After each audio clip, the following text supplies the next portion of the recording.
And so, hello everyone. So, I'll be discussing our given topic was about validity and reliability. So, my given task was to discuss to you the validity part. Now, let's proceed. So, validity. Validity is a term derived from the Latin word validus, meaning strong. In view of assessment, it is deemed valid if it measures what it is supposed to. It pertains to the accuracy of inference teachers make about students based on the information gathered from an assessment, no? So this validity was gathered, an information gathered from the students, no? Ang gathered ani is ang mga teachers, which is by an assessment. So, an assessment is valid if it measures a student's actual knowledge and performance with respect to the intended outcomes and not something else. So, it is considered valid if it is if it is in fact come from the student's really knowledge and from assessment they've taken. Now, it is representative of the area of learning or content of the curricular aim being assessed. And so, there are two other sources of information that can be used to establish validity. First, we have the criterion-related evidence and construct-related evidence. But before that, let's discuss the content-related evidence. Now, a content-related evidence for validity pertains to the extent to which the test covers the entire domain of content. Instructional validity, the extent to which an assessment is systematically sensitive to the nature of instruction offered. Now, instructional sensitivity defined as the degree to which students' performances on a test accurately reflect the quality of instruction to promote students' mastery of what it is being assessed.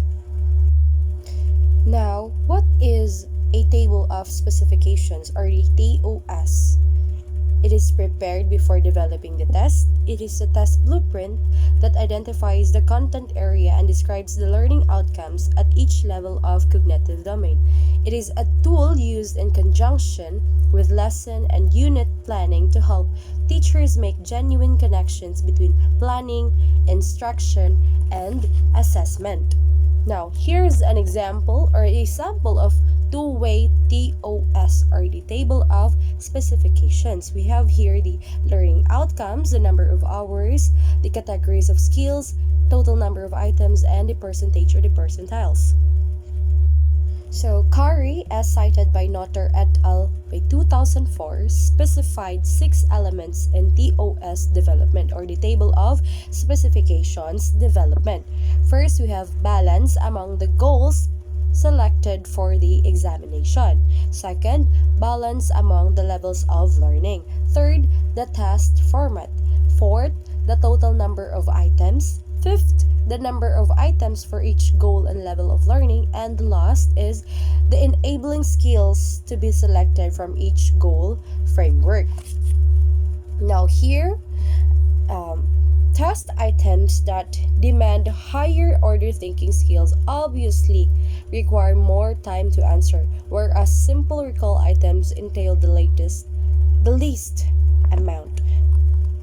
So here's a table 4.2, a table requirement for certain assessment task. As you can see, we have the type of the test questions and the time requirement for them to answer these test questions. Now let's proceed to the criterion-related evidence. Now this refers to the degree to which test scores agree with an external criterion.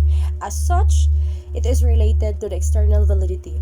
It examines the relationship between an assessment and another measure of the same trait. Now there are 3 types of criteria. First, we have the achievement test scores. Second, we have ratings, grades, and other numerical judgments made by the teacher. And last is the career data. Now, criterion-related evidence is of 2 types. We have the concurrent validity and predictive validity. Now, concurrent validity provides an estimate of a student's current performance in relation to a previously validated or established measure. From the word concurrent, meaning the current performance or the current test scores being measured by the teachers for these specific students. Now, predictive validity pertains to the power or usefulness of test scores to predict future performance. Now, from the word predictive, you can predict whatever the result is by just looking into the past test scores of the students. You can imagine what will be the test scores in the future. So you can predict whatever will be the information you will gather from the students. Now let's proceed to the construct-related evidence. A construct is an individual characteristic that explains some aspect of behavior. It is an assessment of the quality of the instrument used.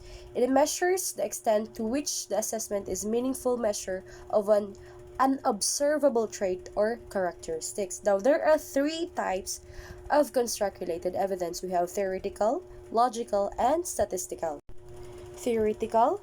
This involves using theoretical relationship to support the construct validity, while logical, the logical term or the term logical evidence is not a standard term for a type of validity evidence. However, logical reasoning is used in all types of validity. For example, in content validity, a researcher uses logical reasoning to argue that the content of the test adequately covers the construct. Now, statistical or the stat here is this involves using statistical analysis to show evidence for the construct. For example, calculating correlations between the measure and other measures. Now, there are two methods of establishing construct validity. First, we have the convergent validation. Second, we have the divergent validation. Now, convergent validity occurs when measures of construct that are related are in fact observed to be related. Now, divergent or discriminant validity, on the other hand, occurs when constructs that are unrelated are in reality observed not to be. Example of this is, for example, I am a company owner or a CEO, no? I am looking for a salesperson. Now, for a sales position, my company may use a personality assessment to measure traits like extroversion and assertiveness, because construct validity would involve showing that the assessment accurately captures these traits and that higher scores are associated with better sales performance. Now, here's an example for a self-esteem construct for our construct validity.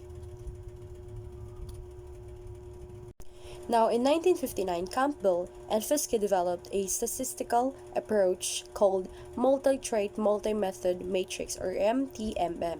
Now, multi-trait multi-method matrix is a table of correlations arranged to facilitate the assessment of construct validity, integrating both convergent and divergent validity.